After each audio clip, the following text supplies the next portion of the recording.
పేరు doctor Ranjith Kumar, vascular and endovascular surgeon, Yashoda hospitals, Malakpet. So ఈ పేషెంట్కి వచ్చిన ప్రాబ్లం ఏంటంటే డీవీటీ అంటారు. డీవీటీ అంటే లోపల ఉండే రక్తనాళాల్లో కింద నుండి మళ్ళీ హార్ట్కి తీసుకెళ్లే రక్త సరఫరాలో రక్తనాళాల్లో బ్లాక్స్ అవడం.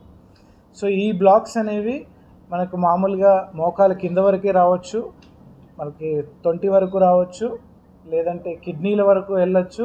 కొన్నిసార్లు ఈ క్లాట్ ఊడిపోయి లంగ్స్కి వెళ్ళి ఆయాసం కూడా వచ్చే ఛాన్స్ ఉంటుంది. అలాంటి పరిస్థితి జరిగితే దాన్ని పల్మనరీ ఎంబాలిజం అంటారు. అది సిమ్టమాటిక్, అంటే పేషెంట్కి ఆయాసం వచ్చి హార్ట్ రేట్ పెరిగి అలాంటి సిమ్టమ్స్ వచ్చేది లక్షలో ఒకరికి అలానే వస్తూ ఉంటుంది.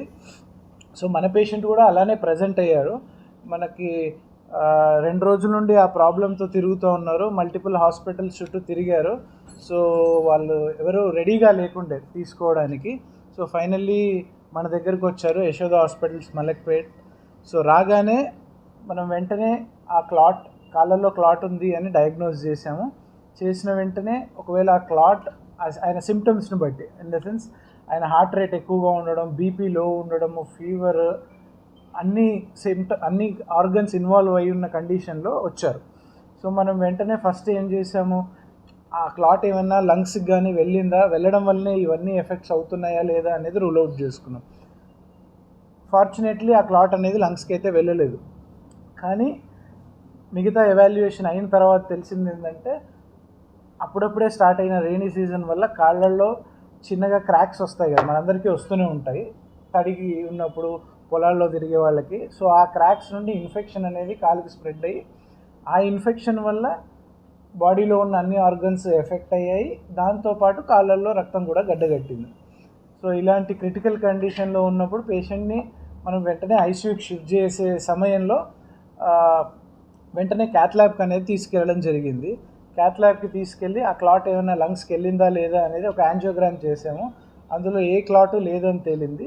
సో మనం చేసే సర్జరీ టైంలో కూడా కాళ్ళని అటు ఇటు కదిలిస్తాము, కట్ చేస్తాం కాబట్టి ఆ కట్ చేసే టైంలో కూడా ఆ క్లాట్ అనేది లంగ్స్కి వెళ్ళే ప్రమాదం ఉంది. సో అది జరగకుండా మనం ఒక జాలి లాంటిది, ఫిల్టర్, ఐవీసీ ఫిల్టర్ అంటారు, అది జస్ట్ లోకల్ ఎనస్థీషియాలోనే చేస్తాము. ఒక జాలి పెట్టేసి ఆ క్లాట్ అనేది లంగ్స్కి వెళ్లకుండా చేసేసి వెంటనే ఇమీడియట్గా ఆపరేషన్ థియేటర్కి తీసుకెళ్ళాము. ఆపరేషన్ థియేటర్కి తీసుకెళ్ళి ఆయనకున్న ఇన్ఫెక్షన్ ఏదైతే ఉందో మొత్తం క్లియర్ చేసాము. ఆయనకున్న ఇన్ఫెక్షన్ ఎంత డీప్గా వెళ్ళిందంటే ఆల్మోస్ట్ మోకాల కింద బోన్ కూడా మొత్తం ఎక్స్పోజ్ అయింది.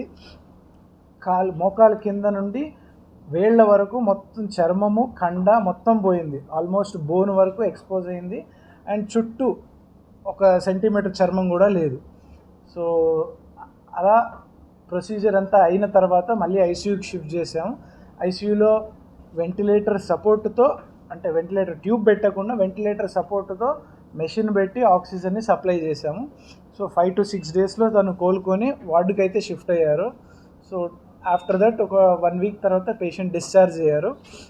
డిశ్చార్జ్ అయిన తర్వాత రెగ్యులర్గా డ్రెస్సింగ్స్ చేసుకుంటూ, మెషిన్ డ్రెస్సింగ్ ఉంటుంది, స్పెషల్ డ్రెస్సింగ్ అది, అంటే ఒక్కసారి డ్రెస్సింగ్ పెడితే 5 రోజుల వరకు దాన్ని తీయాల్సిన అవసరం లేదు.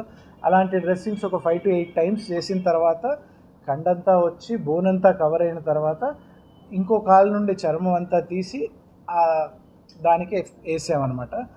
ఈ ప్రాసెస్లో ఆయనకి ఎఫెక్ట్ అయిన కిడ్నీస్, అంటే క్రియాటినిన్ పెరిగింది.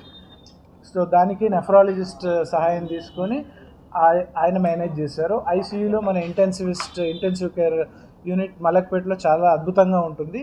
వాళ్ళు కూడా సపోర్ట్తో వీ హ్యావ్ 5 డేస్లో తన ఐసీయూ నుండి బయట అయితే పడేయగలిగాం. అలాంగ్ విత్ దిస్ ఆయన హార్ట్ పైన కూడా ఎఫెక్ట్ పడింది. ఆల్మోస్ట్ 120-130 హార్ట్ రేట్ ఆల్మోస్ట్ ఒక 6 to 8 డేస్ ఉంది. మన cardiologist, senior most cardiologist Pavan sir వాళ్ళందరూ ఉండే.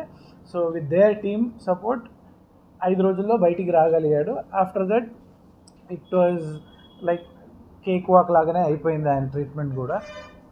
ఆ తర్వాత స్కిన్ గ్రాఫ్టింగ్ చేయడమే కానీ, తర్వాత వేసిన జాలి అలాగే ఉంటే అతుక్కుపోయి ఉంటుంది, మళ్ళీ తీయడానికి రాదు. సో 6 వారాల తర్వాత ఆయన సర్జరీ అన్నీ అయిపోయిన తర్వాత మళ్ళీ ఆ ఫిల్టర్ని కూడా తీసేయడం జరిగింది.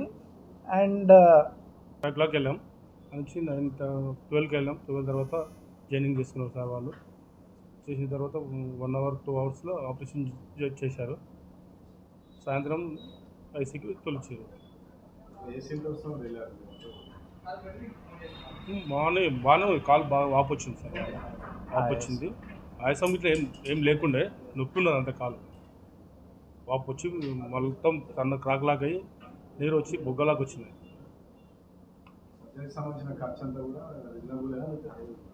మాది సార్ మొత్తం 10 lakhs వరకు అయింది. 10 lakhs వరకు అయింది. Business Malakpet Yashoda hospital Chidura CHIDUR చిదురాకి. సో దీంట్లో ఏంటంటే సార్, మనకి నార్మల్గా మీరు అన్ని వెరికోస్ వెయిన్స్ అట్లాంటివి చూస్తూ ఉంటారు వాస్కులర్ సర్జరీలో. దీనిలో ఒక DVT అని ఒక దానికి సంబంధించిన చికిత్స కోసం మన పేషెంట్ గారు మన దగ్గరికి వచ్చారు. దానికి సంబంధించిన ప్రాసెస్ అదంతా డాక్టర్ గారు ఎక్స్ప్లెయిన్ చేస్తారండి. ఆ తర్వాత మన దగ్గర ఉన్న సర్వీసెస్ గురించి అన్నిటి గురించి మనం తర్వాత మాట్లాడతాం. Thank you. దీన్ని బట్టి ఏంటంటే కార్పొరేట్ హాస్పిటల్ లైక్ యశోద దాంట్లో అన్ని స్పెషాలిటీస్ అవైలబుల్ ఉండడం కూడా తనకి చాలా అడ్వాంటేజ్ ఏంటంటే న్యూరో, నెఫ్రో, ఎండోక్రాలజీ, స్కిన్, అంటే ప్లాస్టిక్ సర్జన్, ఆర్థోపెడిషన్ అందరూ ఇన్వాల్వ్ అయ్యారు. సో దానివల్ల పేషెంట్ మనకి తొందరగా బయటకు తీసుకురావడానికి అవకాశం వచ్చింది. సో అంటే అన్ని హాస్పిటల్లో అన్ని స్పెషాలిటీస్ ఉండడం వల్ల పేషెంట్కి వేరే కాలేజీలు రావాలి, డాక్టర్ ఆన్ కాల్ రావాలి, ఇలాంటిది లేకుండా మీకు అలాంటిది ఉంటుందండి. అది కాకుండా అక్కడ అన్ని చికిత్సలకు సంబంధించి ఇన్వెస్టిగేషన్స్ కూడా అన్నీ అక్కడే లోకల్గా అవుతాయి కాబట్టి మీకు అడ్వాంటేజ్ ఉంటుంది. ఇది యశోద హాస్పిటల్ మలక్పేట్ ద్వారా పేషెంట్కి ఈరోజు మీ ముందే ఉన్నారు. ఇంకోటి ఏంటంటే ఇది అన్ని విధాలుగా ఈ రోజుల్లో మీరు చాలామంది చూస్తుంటారు వెరికోస్ వెయిన్స్ వస్తున్నాయి. అది కూడా ఏంటంటే తర్వాత వాళ్ళకి పుల్లు కావడము, అది ఇన్ఫెక్షన్ కావడము, సెప్సిస్ అయిపోయి మళ్ళీ ఇలాంటి స్టేజ్కి వస్తుంది. సో జనాల్లో ఏంటంటే చిన్నగా ఉన్నప్పుడే దానికి వచ్చి డాక్టర్ గారికి చూపెట్టుకొని ట్రీట్మెంట్ చేయించుకుంటే దీనికి ఇలాంటి నెక్స్ట్ కాంప్లికేషన్స్ లేకుండా ఉంటాయని అది ఆ ముఖ్య ఉద్దేశంతో ఈరోజు ప్రెస్ మీట్ పెట్టడం జరిగింది. Thank you so much all of you. Any questions